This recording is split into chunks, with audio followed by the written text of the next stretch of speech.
माता की हर हर हर हर।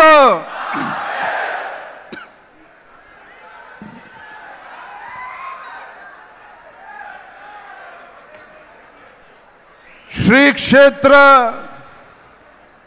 ಧರ್ಮಸ್ಥಳದ ಮಂಜುನಾಥೇಶ್ವರ ಅಣ್ಣಪ್ಪ ಸ್ವಾಮಿಯ ಸನ್ನಿಧಿಯಲ್ಲಿ ಧರ್ಮಸ್ಥಳ ಚಲೋ ಈ ರಾಜ್ಯದಲ್ಲಿ ಇರತಕ್ಕಂತ ಹಿಂದೂ ವಿರೋಧಿ ಕಾಂಗ್ರೆಸ್ ಸರ್ಕಾರವನ್ನ ಎಚ್ಚರಿಸುವಂತ,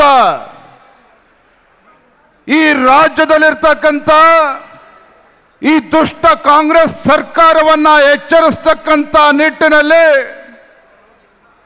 ರಾಜ್ಯದ ಮೂಲೆ ಮೂಲೆಗಳಿಂದ ಎಲ್ಲ ಜಿಲ್ಲೆಗಳಿಂದನೂ ಕೂಡ ನಮ್ಮ ಹಿಂದೂ ಕಾರ್ಯಕರ್ತರು ಇವತ್ತೆಲ್ಲರೂ ಕೂಡ ಇವತ್ತು ಧರ್ಮಸ್ಥಳಕ್ಕೆ ಬಂದಿದ್ದಾರೆ.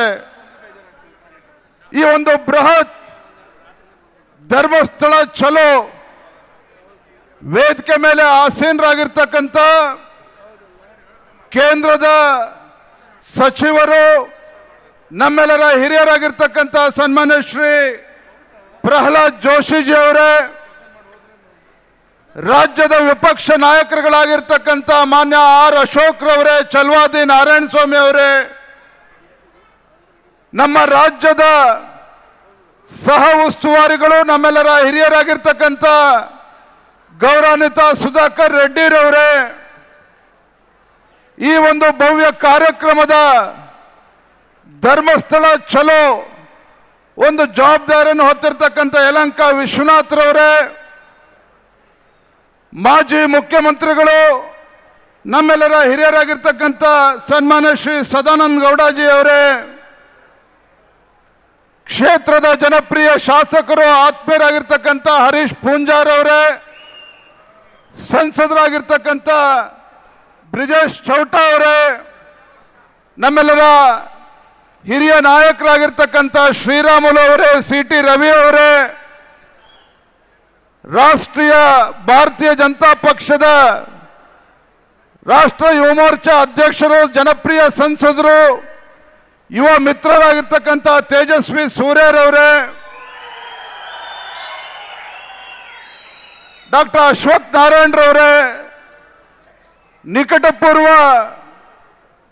ಭಾರತೀಯ ಜನತಾ ಪಾರ್ಟಿಯ ಅಧ್ಯಕ್ಷರು ಆತ್ಮೀಯರಾಗಿರ್ತಕ್ಕಂಥ ನಳಿನ್ ಕುಮಾರ್ ಕಟೀಲ್ಜಿ ಅವರೇ, ವೇದಿಕೆ ಮೇಲೆ ಆಸೀನರಾಗಿರ್ತಕ್ಕಂಥ ಗೌರವಾನ್ವಿತ ಎಲ್ಲ ಸಂಸದರೇ, ಶಾಸಕರೇ, ವಿಧಾನ ಪರಿಷತ್ ಸದಸ್ಯರೇ, ಮಾಜಿ ಶಾಸಕರುಗಳು, ಮಾಜಿ ವಿಧಾನ ಪರಿಷತ್ ಸದಸ್ಯರು, ರಾಜ್ಯದ ಎಲ್ಲ ನಮ್ಮ ಜಿಲ್ಲೆಯ ಭಾರತೀಯ ಜನತಾ ಪಾರ್ಟಿಯ ಅಧ್ಯಕ್ಷರು, ರಾಜ್ಯದ ಎಲ್ಲ ನಮ್ಮ ಪಕ್ಷದ ಹಿರಿಯ ಪದಾಧಿಕಾರಿಗಳೇ, ವೇದಿಕೆ ಮುಂಭಾಗದಲ್ಲಿ ಆಸೀನರಾಗಿರ್ತಕ್ಕಂಥ ನಮ್ಮ ಹೆಮ್ಮೆಯ ನಾಡಿನ ಎಲ್ಲ ಹಿಂದೂ ಕಾರ್ಯಕರ್ತ ಬಂಧುಗಳೇ, ಪತ್ರಿಕಾ ಹಾಗೂ ಮಾಧ್ಯಮದ ಸ್ನೇಹಿತರೆ, ಬಂಧುಗಳೇ, ಯಾತಕ್ಕೋಸ್ಕರ ಇವತ್ತು ಧರ್ಮಸ್ಥಳ ಚಲೋ ನಮ್ಮ ರಾಜ್ಯದಲ್ಲಿ ಇವತ್ತು ಧರ್ಮಸ್ಥಳ ಚಲೋ ಘೋಷಣೆ ಮಾಡಿದಾಗ ನಮ್ಮನ್ನ ಟೀಕೆ ಮಾಡಿದ್ರು. ರಾಜಕೀಯ ಕಾರಣಕ್ಕೋಸ್ಕರ ಇವತ್ತು ಭಾರತೀಯ ಜನತಾ ಪಾರ್ಟಿ ಧರ್ಮಸ್ಥಳ ಚಲೋ ಕರೆ ಕೊಟ್ಟಿದ್ದಾರೆ ಅಂತೇಳಿ ನಾನು ಈ ವೇದಿಕೆ ಮೂಲಕ ನಮ್ಮನ್ನು ಟೀಕೆ ಮಾಡ್ತಕ್ಕಂಥ ವ್ಯಕ್ತಿಗಳಿಗೊಂದು ಮಾತನ್ನು ಹೇಳೋದಕ್ಕೆ ಇಷ್ಟಪಡ್ತಾನೆ. ಇವತ್ತು ಧರ್ಮಸ್ಥಳ ಸುತ್ತಮುತ್ತಲು ಒಂದು ಭಾರತೀಯ ಜನತಾ ಪಾರ್ಟಿ ಧ್ವಜ ಇವತ್ತು ಕಾಣಿಸ್ತಾ ಇಲ್ಲ.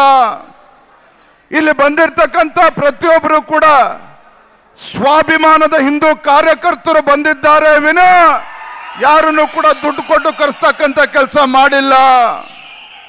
ಯಾತಕ್ಕೋಸ್ಕರ ಧರ್ಮಸ್ಥಳ ಚಲೋ? ಕಳೆದ ಕೆಲವು ವರ್ಷಗಳಿಂದ, ಕಳೆದ ಎರಡೂವರೆ ವರ್ಷದಿಂದ ರಾಜ್ಯದಲ್ಲಿ ಹಿಂದೂ ಕಾರ್ಯಕರ್ತರಿಗೆ ಅಪಮಾನ ಮಾಡ್ತಕ್ಕಂಥ ದುಷ್ಟ ಕಾಂಗ್ರೆಸ್ ಸರ್ಕಾರ ರಾಜ್ಯದಲ್ಲಿದೆ. ಕರ್ನಾಟಕ ರಾಜ್ಯದಲ್ಲಿ ಹಿಂದೂ ಪವಿತ್ರ ಕ್ಷೇತ್ರ ಧರ್ಮಸ್ಥಳ ಮಂಜುನಾಥೇಶ್ವರನ ಅಪಚಾರ ಮಾಡ್ತಕ್ಕಂಥ ಒಂದು ದುಷ್ಟ ಕಾಂಗ್ರೆಸ್ ಸರ್ಕಾರ ಇವತ್ತು ರಾಜ್ಯದಲ್ಲಿ ಅಧಿಕಾರ ನಡೆಸ್ತಾ ಇದೆ. ಅಂತ ದುಷ್ಟ ಹಿಂದೂ ವಿರೋಧಿ ಸರ್ಕಾರಕ್ಕೆ ಇವತ್ತು ತಕ್ಕ ಪಾಠವನ್ನ ಕಲಿಸಬೇಕು ಅಂತ ಹೇಳಿ ಇವತ್ತು ಧರ್ಮಸ್ಥಳ ಚಲೋಗಿನ ಇವತ್ತು ಕರೆಯನ್ನು ಕೊಟ್ಟಿದ್ದೇವೆ.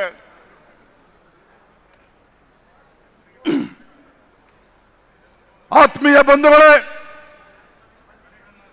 ಕಳೆದ ಎರಡೂವರೆ ವರ್ಷದಿಂದ ಈ ರಾಜ್ಯದಲ್ಲಿ ಯಾವ ರೀತಿ ಒಂದು ಜನವಿರೋಧಿ ಕಾಂಗ್ರೆಸ್ ಸರ್ಕಾರ ಇದೆ ಅನ್ನೋದನ್ನು ತಾವು ನೋಡ್ತಾ ಇದ್ದೀರಿ. ಗೌರವಾನ್ವಿತ ಪ್ರಹ್ಲಾದ್ ಜೋಶಿಯವರು ಅನೇಕ ವಿಚಾರಗಳನ್ನು ಹೇಳಿದ್ದಾರೆ. ಇದೇ ದಕ್ಷಿಣ ಕನ್ನಡದಲ್ಲಿ ಸುಹಾಸ್ ಶೆಟ್ಟಿ ಹತ್ಯೆ ಪ್ರಕರಣ ಆದ ನಂತರದಲ್ಲಿ ಎಂತ ಪರಿಸ್ಥಿತಿ ಅಂತ ಹೇಳಿದ್ರೆ, ಈ ರಾಜ್ಯದ ಗೃಹ ಸಚಿವರು ಮಂಗಳೂರಿಗೆ ಬರ್ತಾರೆ.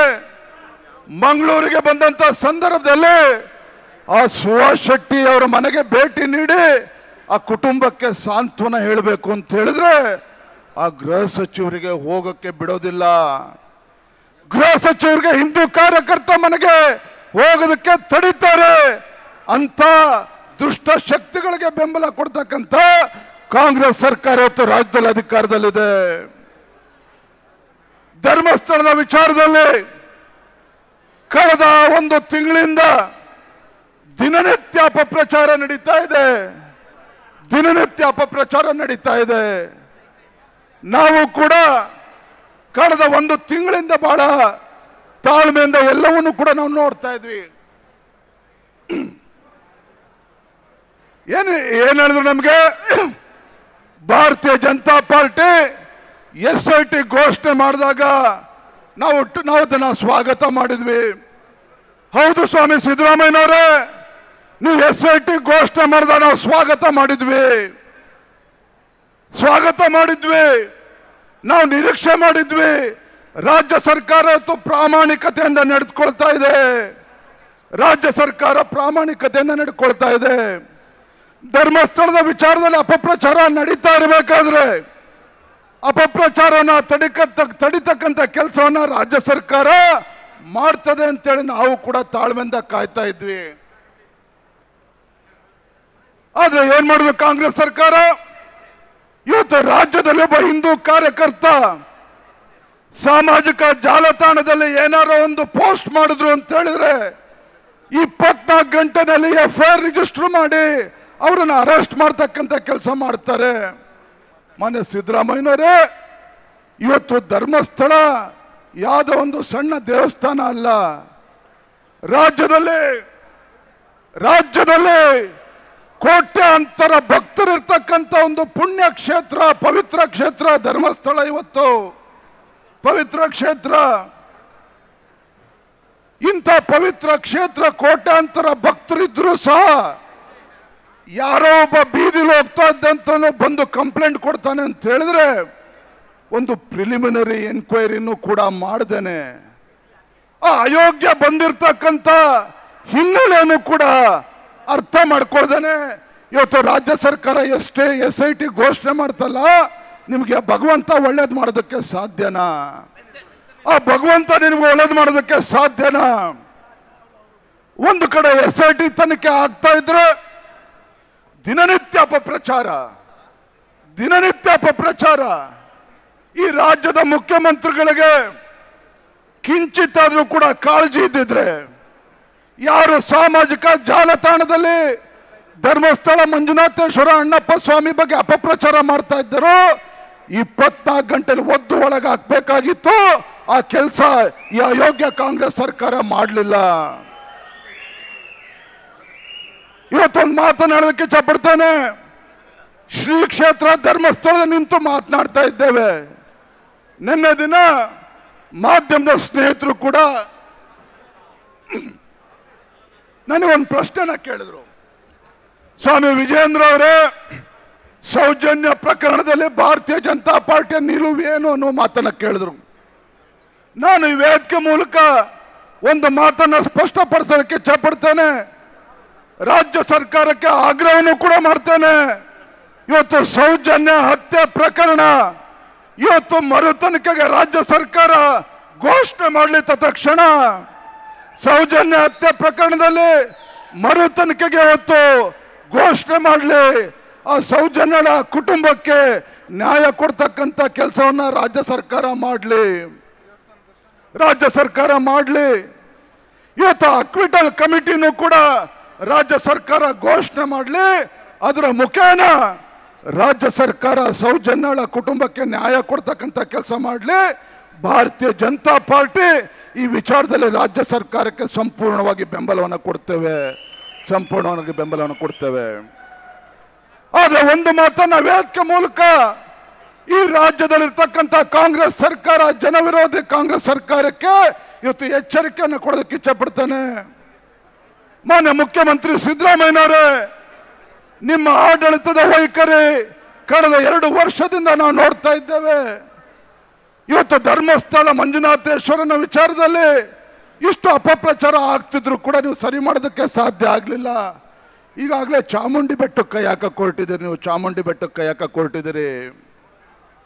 ಇವತ್ತು ನಾವೊಂದು ಎಚ್ಚರಿಕೆ ಮಾತನ್ನ ರಾಜ್ಯದ ಮುಖ್ಯಮಂತ್ರಿಗಳಿಗೆ, ಕಾಂಗ್ರೆಸ್ ಸರ್ಕಾರ ಕೇಳೋದಕ್ಕೆ ಇಚ್ಛಪಡ್ತೇನೆ. ಎಲ್ಲಿಯವರೆಗೆ ಅಂತ ಹೇಳಿದ್ರೆ ಈ ರಾಜ್ಯದಲ್ಲಿ ಇವತ್ತು ಕಾಂಗ್ರೆಸ್ ಸರ್ಕಾರ ಕಿತ್ತೊಗೆಯವರೆಗೂ ಕೂಡ ಈ ರಾಜ್ಯದಲ್ಲಿ ಹಿಂದೂ ಕಾರ್ಯಕರ್ತರು ಯಾರು ಕೂಡ ನೆಮ್ಮದಿಯಿಂದ ಕೂರೋದಿಲ್ಲ. ಎಲ್ಲಿಯವರೆಗೆ ಇಂಥ ಹಿಂದೂ ವಿರೋಧಿ ಸರ್ಕಾರವನ್ನ ಬುಡ ಸಮೇತ ಕಿತ್ತು ಬಿಸಾಡಬೇಕು, ಅಲ್ಲಿಯವರೆಗೂ ಕೂಡ ಈ ರಾಜ್ಯದಲ್ಲಿ ನಮ್ಮ ಹಿಂದೂ ಕಾರ್ಯಕರ್ತರು ಯಾರು ಕೂಡ ನೆಮ್ಮದಿಯಿಂದ ಕೂರಬಾರ್ದು. ಆತ್ಮೀಯ ಕಾರ್ಯಕರ್ತ ಬಂಧುಗಳೇ, ಇವತ್ತು ಧರ್ಮಸ್ಥಳ ಮಂಜುನಾಥೇಶ್ವರ ಅಣ್ಣಪ್ಪ ಸ್ವಾಮಿ ವಿಚಾರದಲ್ಲಿ ಕಳೆದ 25 ಮಾತನಾಡ್ತಾ ಇದ್ದೀವಿ. ಈ ರಾಜ್ಯದಲ್ಲಿರ್ತಕ್ಕಂಥ ಪ್ರತಿಯೊಬ್ಬ ಭಕ್ತರು ಕೂಡ ಬಹಳ ಸಮಾಧಾನವಾಗಿ ಕೂತಿದ್ರು. ಇವತ್ತು ಪರಿಸ್ಥಿತಿ ಎಲ್ಲಿಗೆ ಬಂದು ಮುಟ್ಟಿದೆ ಅಂತ ಹೇಳಿದ್ರೆ, ಈ ರಾಜ್ಯದಲ್ಲಿ ಧರ್ಮಸ್ಥಳ ಮಂಜುನಾಥೇಶ್ವರನ ಭಕ್ತರ ಸಹನೆಯ ಕಟ್ಟತ್ತು ಒಡೆದು ಹೋಗ್ತಕ್ಕಂಥ ಪರಿಸ್ಥಿತಿಗೆ ಬಂದು ನಿಂತಿದೆ. ರಾಜ್ಯದಲ್ಲಿ ಎಲ್ಲ ವಿಧಾನಸಭಾ ಕ್ಷೇತ್ರದಲ್ಲೂ ಕೂಡ ಇವತ್ತು ಭಕ್ತರು ಬೀದಿಗಿಳಿದು ಹೋರಾಟ ಮಾಡ್ತಕ್ಕಂಥ ಪರಿಸ್ಥಿತಿಗೆ ಇವತ್ತು ಬಂದು ನಿಂತಿದೆ. ಆದ್ರೂ ಕೂಡ ಮುಖ್ಯಮಂತ್ರಿಗಳು ಹೇಳ್ತಾರೆ SIT ಮಾಡ್ತಾ ಇದ್ದೇವೆ, ಯಾವುದೇ ಕಾರಣಕ್ಕೂ ಬೇರೆ ಯಾವುದೋ ತನಿಖೆ ಕೊಡೋದಿಲ್ಲ ಅಂತೇಳಿ. ನಾನಿದು ಕಾಂಗ್ರೆಸ್ ಸರ್ಕಾರದ ಕೇಳಕ್ಕೆ ಇಚ್ಛಪಡ್ತೇನೆ, ನಿಮ್ಮ SIT ತನಿಖೆ ಒಂದ್ ಕಡೆ ಆಗ್ಲಿ, ಆದ್ರೆ ಯಾವ ದೇಶದ್ರೋಹಿಗಳು ಇವತ್ತು ಧರ್ಮವನ್ನ ಒಡಿತಕ್ಕಂಥ ಕೆಲಸವನ್ನ ಮಾಡ್ತಾ ಇದ್ದಾರೆ, ಧರ್ಮಸ್ಥಳದ ವಿಚಾರದಲ್ಲಿ ಯಾವ ಹಿಂದೂ ಧರ್ಮದ ವಿರೋಧಿಗಳು ಧರ್ಮಸ್ಥಳದ ವಿಚಾರದಲ್ಲಿ ಹೊರದೇಶದಿಂದನೂ ಕೂಡ ಕೋಟಿ ಹಣವನ್ನ ತೆಗೆದುಕೊಂಡು ಇವತ್ತು ಅಪಪ್ರಚಾರವನ್ನ ಮಾಡ್ತಾ ಇದ್ದಾರೆ, ಧರ್ಮವನ್ನ ಒಡಿತಕ್ಕಂಥ ಕೆಲಸ ಮಾಡ್ತಾ ಇದ್ದಾರೆ. ಇದರ ಹಿಂದೆ ಯಾವುದೇ ಶಕ್ತಿಗಳು ಇದ್ರೂ ಸಹ ಅವರನ್ನ ಹತ್ತಿಕ್ಕತಕ್ಕಂಥ ಕೆಲಸ ಮಾಡಬೇಕು ಅಂತ ಹೇಳಿದ್ರೆ, ಸಿದ್ದರಾಮಯ್ಯನವರೇ, ನಿಮ್ಮ ಅಯೋಗ್ಯ ಕಾಂಗ್ರೆಸ್ ಸರ್ಕಾರದಿಂದ ಆಗೋದಿಲ್ಲ. ಈ ತನಿಖೆ ಇವತ್ತು CBI ಇಂದ ಆಗಬೇಕು, ಇಲ್ಲ NIA ಇಂದ ಆಗಬೇಕು. ಆಗ ಮಾತ್ರ ಇವತ್ತು ಅಸಂಖ್ಯಾತ ಭಕ್ತರಿಗೆ ಇವತ್ತು ನ್ಯಾಯ ಸಿಗ್ತದೆ. ಇವತ್ತು ಕಾಂಗ್ರೆಸ್ ಸರ್ಕಾರದಿಂದ ನ್ಯಾಯ ಸಿಗೋದಕ್ಕೆ ಸಾಧ್ಯ ಆಗೋದಿಲ್ಲ. ಹಾಗಾಗಿ ಇವತ್ತು ನಾನು ಇಷ್ಟು ಮಾತ್ರ ಈ ಸಂದರ್ಭದಲ್ಲಿ ಹೇಳ್ತೇನೆ, ಸಾಕಷ್ಟು ಅನೇಕ ಹಿರಿಯರು ಕೂಡ ಮಾತನಾಡೋರಿದ್ದಾರೆ. ಹಿಂದೂ ಸಮಾಜದ ತಾಳ್ಮೆಯನ್ನ ಪರೀಕ್ಷೆ ಮಾಡತಕ್ಕಂಥ ಕೆಲಸ ಇವತ್ತು ಕಾಂಗ್ರೆಸ್ ಸರ್ಕಾರ, ಮುಖ್ಯಮಂತ್ರಿಗಳು ಸಿದ್ದರಾಮಯ್ಯನವರು ಮಾಡಬಾರದು. ನಿಮ್ದೇ ದಿನೇಶ್ ಗುಂಡೂರಾವ್ ಅವರು ಹೇಳಿದ್ರು, ಇವತ್ತು ಎಡಪಂಥೀಯ ಶಕ್ತಿಗಳು ಒತ್ತಡವನ್ನ ಹೇರ್ತಾ ಇದ್ದಾರೆ ಅಂತ ಹೇಳಿ. ಸ್ವತಃ DK ಶಿವಕುಮಾರ್ ಅವರು ಹೇಳಿದ್ರು, ಬಹಳ ದೊಡ್ಡ ಪಿತೂರಿಯಿಂದ ಅಡಗಿದೆ ಅಂತ ಹೇಳಿ. ಇಷ್ಟಾದ್ರೂ ಕೂಡ ಸಿದ್ದರಾಮಯ್ಯನವ್ರ ತನಿಖೆ ರಾಜ್ಯ ಸರ್ಕಾರ ಮಾಡ್ತೀವಿ ಅಂತ ಹೇಳ್ತಾರೆ. ಮಾನ್ಯ ಸಿದ್ದರಾಮಯ್ಯನವರೇ, ಯಾವಾಗ DK ಶಿವಕುಮಾರ್ ಅವರು ನಮಸ್ತೆ ಸದಾ ವತ್ಸಲೆ ಅಂತ ಹೇಳಿ ಈ ಭಾರತ ಭೂಮಿಯ ತಾಯಿಯನ್ನ ನಮಸ್ಕಾರ ಮಾಡ್ತಕ್ಕಂಥ ಪ್ರಯತ್ನ ಮಾಡಿದ್ರು, ಅವರಿಂದನೂ ಕೂಡ ಕ್ಷಮೆ ಕೇಳಿಸ್ತಕ್ಕಂಥ ಕೆಲಸ ನೀವು ಮಾಡಿದ್ರಲ್ಲ ಕಾಂಗ್ರೆಸ್ ಪಕ್ಷದವರು. ಇವತ್ತು ಭಾರತ ಭೂಮಿ ಆ ತಾಯಿಯನ್ನು ಕೂಡ ಗೌರವಿಸ್ತಕ್ಕಂಥದ್ದು ಕೂಡ ಇವತ್ತು ಅಕ್ಷಮ್ಯ ಅಪರಾಧ ಅನ್ನೋ ರೀತಿಯಲ್ಲಿ ಇವತ್ತು ಕಾಂಗ್ರೆಸ್ನವರು ಯೋಚನೆ ಮಾಡ್ತಾರೆ ಅಂತ ಹೇಳಿದ್ರೆ, ನಿಮ್ಮಿಂದ ರಾಜ್ಯದಲ್ಲಿ, ದೇಶದಲ್ಲಿ ಹಿಂದೂ ಸಮಾಜಕ್ಕೆ ನ್ಯಾಯ ಸಿಗೋದಕ್ಕೆ ಸಾಧ್ಯ ಇಲ್ಲ. ಯಾವುದೇ ಕಾರಣಕ್ಕೂ ಹಿಂದೂ ಸಮಾಜಕ್ಕೆ ನ್ಯಾಯ ಸಿಗೋದಕ್ಕೆ ಸಾಧ್ಯ ಇಲ್ಲ. ಹಾಗಾಗಿ ಮತ್ತೊಮ್ಮೆ ನಾವು ಆಗ್ರಹ ಮಾಡ್ತಾ ಇದ್ದೇನೆ, ಯಾವುದೇ ಕಾರಣಕ್ಕೂ ಮಾನ್ಯ ಮುಖ್ಯಮಂತ್ರಿ ಸಿದ್ದರಾಮಯ್ಯನವರೇ ನಮ್ಮ ಧರ್ಮಸ್ಥಳ ಚಲೋ ಹಗುರವಾಗಿ ತೆಗೆದುಕೊಳ್ಬೇಡಿ, ಧರ್ಮಸ್ಥಳ ಚಲೋ ಹಗುರವಾಗಿ ತೆಗೆದುಕೊಳ್ಬೇಡಿ. ನಾನು ಆ ಮಂಜುನಾಥೇಶ್ವರನಲ್ಲಿ ಪ್ರಾರ್ಥನೆ ಮಾಡ್ತೇನೆ, ನಿಮಗೂ ಕೂಡ ಕಾಂಗ್ರೆಸ್ ಸರ್ಕಾರಕ್ಕೂ ಕೂಡ ಆ ಭಗವಂತ ಸ್ವಲ್ಪ ಬುದ್ಧಿ ಕೊಟ್ಟು ನೀವು ಕೂಡ ಧರ್ಮಸ್ಥಳಕ್ಕೆ ಬಂದು ಮಂಜುನಾಥೇಶ್ವರನ ದರ್ಶನವನ್ನು ಪಡೆದುಕೊಂಡು ಇನ್ಮೇಲಾದ್ರೂ ಕೂಡ ಇವತ್ತು ಧರ್ಮ ಹೊಡಿತಕ್ಕಂಥ ಕೆಲಸವನ್ನ ಮಾಡಬೇಡಿ, ಇಲ್ಲಿ ಬಂದು ಧರ್ಮಸ್ಥಳ ಮಂಜುನಾಥೇಶ್ವರ ದರ್ಶನ ಪಡೆದುಕೊಳ್ಳಿ. ಆಗ್ಲಾದ್ರೂ ಕೂಡ ಆ ಭಗವಂತ ನಿಮ್ಗೆ ಒಳ್ಳೆ ಬುದ್ಧಿ ಕೊಟ್ಟು ಸರಿಯಾದ ಮಾರ್ಗದಲ್ಲಿ ಹೋಗ್ತಕ್ಕಂಥ ಕೆಲಸ ಆಗ್ತದೆ. ಹಾಗಾಗಿ ಇಷ್ಟೇ ನಾನು ಹೇಳ್ತಕ್ಕಂಥದ್ದು. ಇವತ್ತು ಧರ್ಮಸ್ಥಳ ಚಲೋ ಏನು ರಾಜ್ಯದ ಮೂಲೆ ಮೂಲೆಗಳಿಂದ ಬಂದಿದ್ದಾರೆ. ಇವತ್ತು ರಾಜ್ಯಾದ್ಯಂತ ಮುಂದಿನ ದಿನಗಳಲ್ಲಿ ಹೋರಾಟ ಆಗಬಾರದು ಅಂತ ಹೇಳಿದ್ರೆ ಒಂದು ಕ್ಷಣನೂ ಕೂಡ ತಡೆ ಮಾಡ್ದೇನೆ ಈ ಧರ್ಮಸ್ಥಳದ ವಿರುದ್ಧ ಏನು ಅಪಪ್ರಚಾರ ನಡೀತಾ ಇದೆ ಇದರ ಸಂಪೂರ್ಣ ತನಿಖೆಯನ್ನ NIA CBI ಕೊಡಬೇಕು ಅಂತೇಳಿ ಮತ್ತೊಮ್ಮೆ ಆಗ್ರಹಪಡಿಸಿ ನನ್ನ ಮಾತುಗಳೇ ವಿರಾಮಗಳನ್ನು ಹೇಳ್ತೇನೆ. ಬಲೋ ಭಾರತ್ ಮಾತಾ ಕಿ, ಬಲೋ ಭಾರತ್ ಮಾತಾ ಕಿ, ಜೈ ಶ್ರೀರಾಮ್, ಜೈ ಜೈ ಶ್ರೀರಾಮ್, ಜೈ ಶ್ರೀರಾಮ್, ಜೈ ಜೈ ಶ್ರೀರಾಮ್, ಹರ ಹರ ಮಹಾದೇವ್, ಹರ ಹರ ಮಹಾದೇವ್. ನಮಸ್ಕಾರ ಬಂಧುಗಳೇ, ಬಹಳ ದೂರದಿಂದ ತಾವೆಲ್ಲರೂ ಕೂಡ ಬಂದಿದ್ದೀರಿ. ಯಾದಗಿರಿ, ಬೀದರ್, ಗುಲ್ಬರ್ಗ, ಕೊಪ್ಪಳ, ರಾಯಚೂರು, ಸಿಂಧನೂರು, ವಿಜಯನಗರ, ಬಳ್ಳಾರಿ, ಈ ಕಡೆ ಚಿಕ್ಕೋಡಿ, ಬೆಳಗಾವಿ, ಹುಬ್ಬಳ್ಳಿ, ಧಾರವಾಡ, ಹಾವೇರಿ ಜಿಲ್ಲೆ, ದಾವಣಗೆರೆ, ನಮ್ಮ ಶಿವಮೊಗ್ಗ ಜಿಲ್ಲೆ, ಉತ್ತರ ಕನ್ನಡ, ಅದೇ ರೀತಿ ಬೆಂಗಳೂರು, ಕೋಲಾರ, ಚಿಕ್ಕಬಳ್ಳಾಪುರ, ತುಮಕೂರು, ಅದೇ ರೀತಿ ನಮ್ಮ ಹಾಸನ, ಚಿಕ್ಕಮಗಳೂರು, ಇವತ್ತು ಎಲ್ಲ ಜಿಲ್ಲೆಗಳಿಂದನೂ ಕೂಡ ಇವತ್ತು ಮೂಲೆಗಳನ್ನು ತಾವೆಲ್ಲರೂ ಕೂಡ ಬಂದಿದ್ದೀರಿ.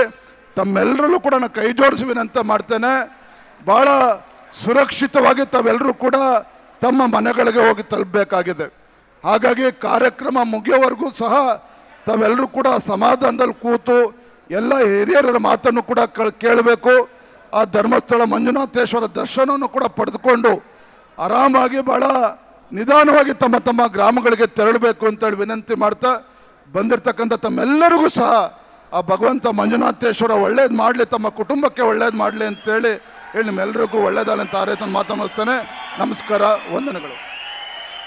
ದಕ್ಷಿಣ ಕನ್ನಡ ಜಿಲ್ಲೆಯ ಮೇಲೆ ವಿಶೇಷವಾದ ಪ್ರೀತಿ ಇಟ್ಟುಕೊಂಡಿರುವ ನಮ್ಮ ರಾಜ್ಯದ ಅಧ್ಯಕ್ಷರಾದ ಸನ್ಮಾನ್ಯ BY ವಿಜೇಂದ್ರ ಅವರಿಗೆ ವಂದನೆಗಳನ್ನು ಸಲ್ಲಿಸಿ, ಮುಂದಿನ ಮಾತನ್ನು ಸನ್ಮಾನ್ಯ ನಮ್ಮ ವಿಧಾನಸಭೆಯ ಪ್ರತಿಪಕ್ಷ ನಾಯಕರು, ದಕ್ಷಿಣ ಕನ್ನಡ ಜಿಲ್ಲೆಗೆ ಯಾವಾಗಲೂ ಸಮಸ್ಯೆ ಬಂದಾಗ ಅತ್ಯಂತ ಒಳ್ಳೆಯ ರೀತಿಯಲ್ಲಿ ಸ್ಪಂದನೆ ಮಾಡಿರುವಂಥ ಪ್ರತಿಪಕ್ಷ ನಾಯಕರಾದ ಸನ್ಮಾನ್ಯ R ಅಶೋಕ್ ಅವರು ಸಭೆಯನ್ನು ಉದ್ದೇಶಿಸಿ ಮಾತಾಡಬೇಕು ಅಂತ ವಿನಂತಿಯನ್ನು ಮಾಡ್ತಾರೆ.